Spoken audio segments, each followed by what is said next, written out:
So entertainingly enough, this is one that I just never really thought about. It's kind of funny. But there's been multiple requests for it. It's been in chats. People have like PM'd me. They're like, hey, why don't you ever make fun of this company? And I think it's time. It's time to do it. So yeah, let's get this grinds my gears going. This is Bikes, Beards, and Brews. Let's kick that intro.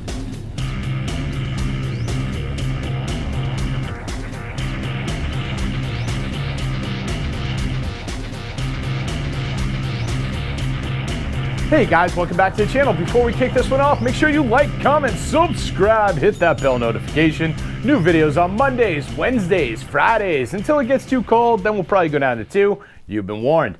So let's get the other stuff out of the way. Want to save 10% on a cargo communicator? Check my referral link down below. Want to support me in all my do-gooderness, like these cool guys here? Boom! Then you should check my coffee page down below. Want to know what that do-gooderness is? There's a link for that down below too. Surprise!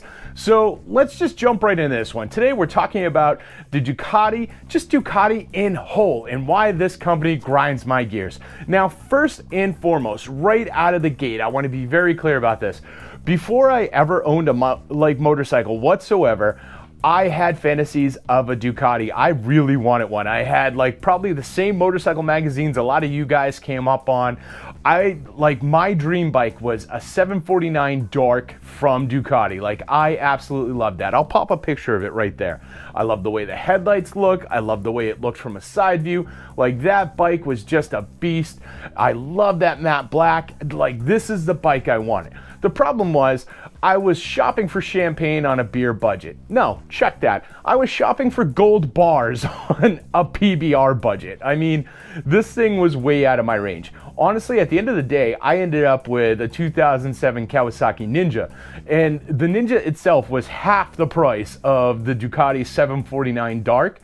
And even that, at that time in my life where I was, man, I couldn't even afford that bike. I'm surprised that thing didn't get repossessed. Like, seriously. I made it work. I paid it off. I did like everything that I needed to do, but there were some rough weeks. So yeah, honestly, I'm glad I didn't go for the 749 Dark. I probably would have been living on the goddamn bike because I wouldn't have had an apartment. But those are, you know, the old days, these are the new days. And even now, still, like, if you go and you look at Ducati's page, Ducati is basically you look at this page and you look at these bikes and you look at these prices when you want to make your Harley feel affordable. That's basically it. And like, when I've talked to people who have brought up this topic, I've said the exact same thing. Ducati is the bike that like you go shopping for if you want your Harley to look affordable. Their prices are just absolutely insane. And I get it. Like, there's going to be a bunch of people that are like, oh, you know, it's because it's like Italian engineering and like, you know, the fit and finish is just so much better than everything. Like, basically, they have the exact same arguments that Harley has, except in an Italian accent. And like, they're going to tell you the same stuff. Fit and finish, the quality, if you don't like it or if you can't have it, it's because you can't afford it, etc., etc. It's the same arguments. It's absolutely, these are Italian Harleys. Let's just go for it. But when you're looking at Ducati stateside, it becomes even worse, quite honestly, because like, for myself, I live in the Boston metro area up in the Northeast. So it's not like I live in like the middle of a cornfield like Chopper Fed out in like Kansas. I live somewhere where there's people and civilization and things. Like brick and mortar. And even that, I Googled like nearest like Ducati dealership and stuff. That I couldn't find one. I could find dealerships that happen to sell 1 or 2 or 3 maybe models of Ducati, and even that, like, their stock was very limited, but I could not find an actual Ducati dealership somewhat close to me that was like, you know, it seemed like it was a good idea to buy this bike. Now, the problem with this is Ducati parts are not something you just pull off the shelf. It's not like your Kawasaki's or your Harleys or your Hondas where, like, you know, the parts are kind of a dime a dozen. There's tons of shops around. There's huge dealer networks for it. When it comes to Ducati, things are very, very limited. And 9 times out of 10, it's a special order that your dealership or, you know, whoever is willing to service the damn thing has to order for you. So if something goes wrong with your bike, kiss your riding season goodbye, because you're going to be waiting a couple months. Again, if you don't live in Italy, I'm sure if you live in Italy, it's maybe like, you know, set up like Harley. I don't know, haven't been there. Closest I've been is the Olive Garden, probably not the same. I don't know.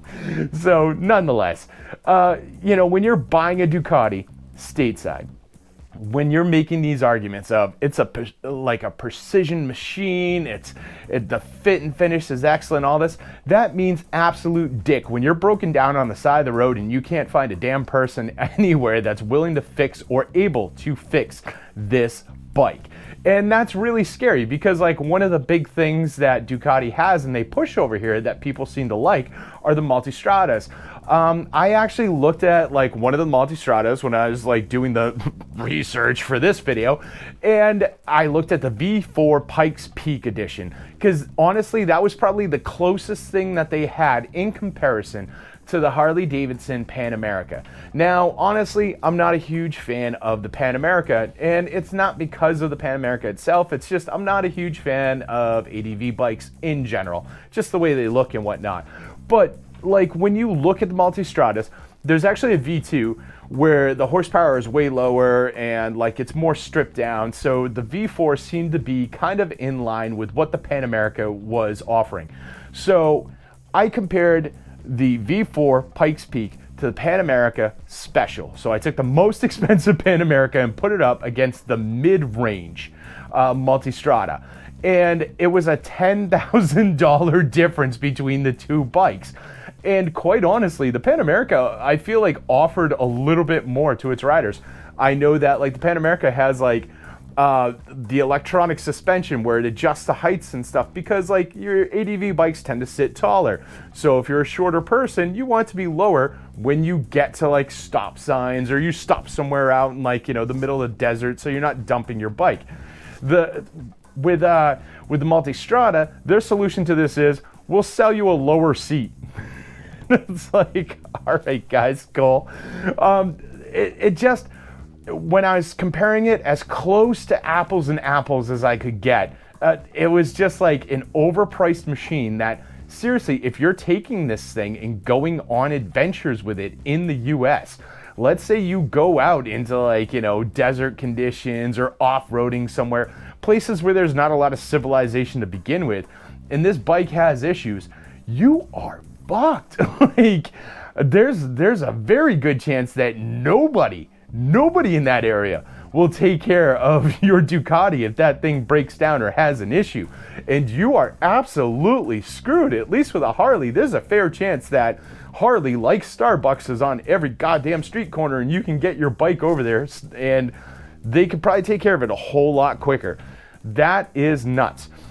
And that's really just one of the big issues with Ducati in the US. Like, everything costs 10 times more with them. And there's not a lot of like places where you can get this bike serviced outside of an actual dealer. So like you can't take it to like your local dealer. You're gonna have a hard time finding a local dealer that can handle a Ducati. You have to go find their dealer network. So good luck with that. You know, lights come on, services you have to do, oil changes and stuff. You got to go find them and pay a fortune, or try and figure it out yourself. Good luck to you. I'm not even sure if you're finding that on YouTube. The other stuff about Ducati is they do some weird shit. Like, I don't know if I've ever seen this on another bike aside from a Ducati, but have you ever seen like a dry clutch plate set up? Because I ran into that with a Ducati before. A Ducati pulled up next to me and all I heard was just scraping metal. Like, it sounded like the dude like went to give his bike an oil change and then just was like, I don't need oil, and left.